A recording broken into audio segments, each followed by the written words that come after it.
In a bustling village, nestled within the vast hermitage of Gautam Buddha, resided a renowned Buddhist teacher and his disciples. Among them was a disciple known for his loquacity. He seldom missed an opportunity to engage in conversation. As he traveled from house to house collecting donations, he gathered stories from every doorstep, eagerly sharing them upon his return to the hermitage. This disciple had a penchant for gossip and often spoke ill of one peer to another, attempting to curry favor by belittling others while lauding his own virtues. He boasted of his intellect and sought to demonstrate his superiority in the eyes of their guru. He often reminded others of his affluent background, claiming, "I am from a wealthy family. I could have enjoyed a life of comfort and luxury, yet I chose to forsake it all in pursuit of truth, to understand myself and life.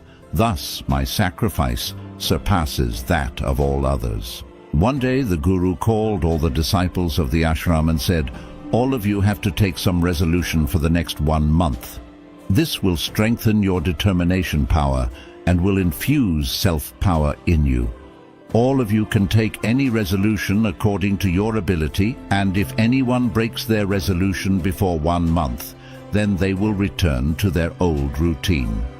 All the disciples took big or small resolutions according to their power and went away after telling the Guru about their resolutions.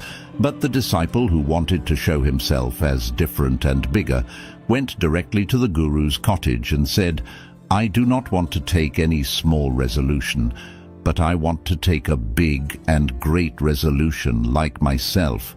Please tell me what resolution should be taken." Hearing this, the Guru smiled and said, "Will you be able to fulfill the resolution given by me? Will it be possible for you to complete it? Probably not. That is not possible for you. You will not be able to complete it.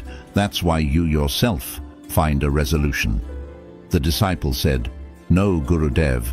Whatever resolution you give me, I will definitely fulfill it." The master said, "Okay, then you will keep quiet for the next 1 month. Won't even take a word out of your mouth. This is your resolution." The disciple said, "Gurudev, is this also a resolution? This is very easy. Remain silent for a month. You give me some big resolution which is worthy of my ability, which I have a problem in fulfilling." Guru said, "First, you fulfill this resolution and show it." The disciple obeyed the Guru, and he became silent at the same time and turned and went out of the hut. He found it much easier to remain silent. He spent 1 day silently, but from the second day, the burden of not speaking started increasing in his mind. On the 3rd day, he started feeling heaviness, and on the 4th day, he started feeling a strange uneasiness because all the disciples in the ashram were talking to each other. He also wanted to present his side in front of them. He wanted to stop speaking, but his resolve was coming in the way. That's why he used to make only mouth and eyes the whole day. In this way, a few more days passed, and that disciple fell ill. His head was exploding. He didn't even feel like eating or drinking. He just wanted to speak. He went to the Guru and sat in front of him in writing and told him, "Gurudev, I want to speak. I can't breathe without speaking. I am getting out of breath. I am going insane inside. What should I do? Should I break my resolution?" Guru smiled after reading this and said, "Resolutions are only meant to be broken, but the one who fulfills his resolution, he increases his inner strength, and the one who increases his inner strength, he's on the path of society, and awakening grows further. Taking the resolution was also in your hands, and breaking it is also in your hands. Many of your brothers have broken their resolve and returned to their old routine.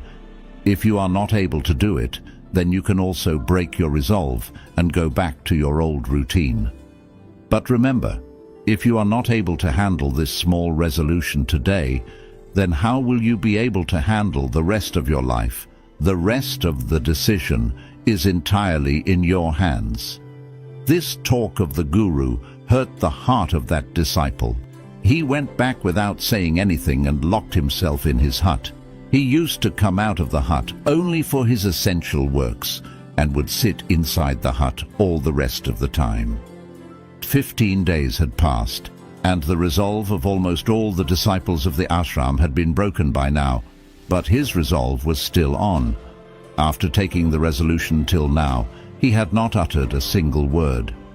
The whole ashram was surprised that how did a person who spoke so much become silent? After 15 days, he again went to his guru and told in writing, "Guru Dev, I am silent from outside, but there are many voices inside me. There is a lot of whining and complaining. I keep talking inside. My mind keeps asking all kinds of questions. The more silent I am from outside, the more noisy I am from within. Is my resolve still in this way?" The guru said, "Yes, your resolution is still going on. But as long as these voices of people keep falling in your ears, your mind will keep on speaking, because he has a habit of speaking. You may be silent on the outside, but you will be speaking on the inside. You have to go away from these things and these voices." The disciple goes from there after saluting the guru and leaves his hut in the morning and goes towards the forest. Many days pass. The time of resolution is also completed, but the disciple did not return. Everyone in the ashram was afraid that some wild animal might have eaten him. Meanwhile, many efforts were made to find him, but he was nowhere to be found. All the guru brothers had assumed that the wild animals had made him their prey, but the guru did not think so. One day, another disciple of the ashram came to the guru and said, "Gurudev, what must have happened to that talkative brother of ours? Would the animal have killed him?" The guru said, "The animals may have made him their prey, but there could be another reason for his non-return. Maybe he got what he went for." Then the disciple asked, "Gurudev, is it so harmful to speak too much?" The guru said, "One of the many miseries of a man's life is that he can never remain silent. He always keeps on saying something or the other. More than half of our miseries arise just because of our speaking. The reason for most of the quarrels in the family is our meaningless speaking. None of us wants to be silent. We just want to listen to the other person. Whatever is in our mind, we want to take it out and put it in his mind, want to make him understand that, look, you are wrong and I am right. And in this way, everyone is taking rotten streets of each other. In this way, this work of listening and narrating continues throughout life. But in this ignorance, we lose our time, our life, our understanding, and most important and precious moments, which can be lived, which can be experienced, which can be enjoyed. But what do we get in return? Nothing. Everything becomes futile and wasted. Only a few people realize what we have lost in this madness. Just as other people do not know about their arrival, similarly, they do not know about their departure. The disciple said, "Then what is the solution?" The guru said, "This is the only way to watch your thoughts with full awareness, contemplating all mental problems by staying in the present. Doing your work with full awareness brings miraculous changes in life." After that, after getting answers to his questions, the disciple bowed down to him and went away from there. 3 months had passed since that disciple had left the ashram, but there was no news of him till now. All the guru brothers had also given up the hope of his return, but one day he returns to the ashram, and everyone's surprise and happiness knew no bounds on seeing him. But now he was not the one who left here. He came back as something else. A wonderful change could be felt in him. There was an amazing calmness on his face and great peace in his eyes. As soon as he came to the ashram, all the guru brothers surrounded him from all sides and started talking. He also started talking to his guru brothers. Everyone who talked to him felt that he was no longer as impatient and talkative as before. Each and every word came out of his mouth very smoothly and sweetly. After talking to the Guru brothers for a while, he went straight towards the Guru. He touched the Guru's feet and said, "Gurudev, am I still silent? Is my resolution still on?" The Guru looked very carefully into the disciple's eyes for some time and said, "Yes, you are still silent. Not a single word is coming out of your mouth, and your resolution is still on." The disciple said, "Gurudev, when I left the ashram, I was silent with my mouth, but there were many voices inside me. There were many questions in my mind, and they were not stopping. So I went to the forest, hoping that there I would find peace, and the chatter of my mind would subside. But the more I went into solitude, the louder the voice inside me grew. I started hearing the old voice inside me. Only then did I realize how wrong I was doing when I used to say bad things to my family, friends, and Guru brothers. At that time, I used to feel that I am saying the right thing, even when I used to backbite and make fun of the Guru brothers. I used to feel that I was better than them. Yes, and I'm doing right. But that day, I realized for the first time how wrong I used to speak. For a long time, these voices, these complaints, kept going on inside me. But gradually, one day, all these voices finished from inside me. Now, I have become silent from inside also. In that dense forest, there was no one to speak from outside, and there was no sound left inside. And I understood the true meaning of silence for the first time that day.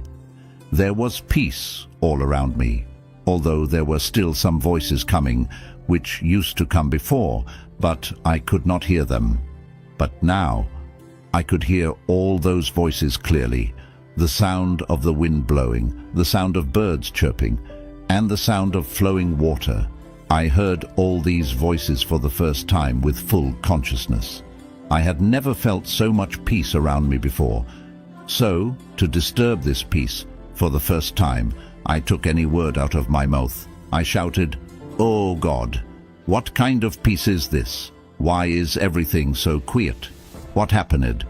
But even after my shouting, the peace was not disturbed. Everything was as calm as before, outside as well as inside. "Hey Gurudev, I talk to my Guru brothers. I talk to you. I am speaking. I am walking. I'm watching. Everything. But I am completely alone inside. I am in silence. I am in a crowd. Still, I am alone in solitude. Even when I want to make noise within myself, I am still in solitude. Now, everything is visible. Everything has started to be heard." Guru said, "As long as we keep speaking on the outside, there will be unrest inside. But the day we turn inward, then whatever comes out of our mouth, we will remain calm. Most of the evil in the world stems from our speaking, because we don't want to be silent. We talk more than we need to. We do not want to listen to the person in front of us. Rather, we want to stop him from speaking, want to make him understand who I am, what I can do, and this remains the purpose of our life. All our energy goes on getting wasted in talking in vain. In such a society, the life of people is filled with sorrows who are always engaged in telling each other, never want to listen to each other, never want to understand. And they have never learned to be silent, because being silent makes them feel small. The reason for all the battles in the world is our speaking. That's why we should speak only as much as necessary, because talking unnecessarily is a waste of energy. And this speaking never lets us go back inward, because it keeps pulling us outwards. And what is out there in this world except, but if you want to turn towards your inner world, then this mouth must be kept closed. That's why all the Buddhas who became enlightened, all of them ran towards solitude, so that they would not have to speak much. They would not have to listen much. He remained in solitude and remained calm. That's why you can easily travel inside. But if someone wants, he can live in solitude even while living in this world. He can remain calm, but for this, he has to save his energy, which he was, till now, wasting in his meaningless words. The moral we derive from this tale is that engaging in fruitless conversation is more than just a waste of energy. It's a barrier to introspection and personal growth. Speaking excessively without purpose distracts us from self-reflection, as it constantly projects our attention outward. For those who seek to journey within and discover deeper truths about themselves, it's essential to practice restraint in speech. I hope you found this story enlightening and thought-provoking. Please share your reflections and any insights you've gained in the comments below. Before you go, don't forget to like this video and subscribe to our channel for more insightful content. Thank you for watching.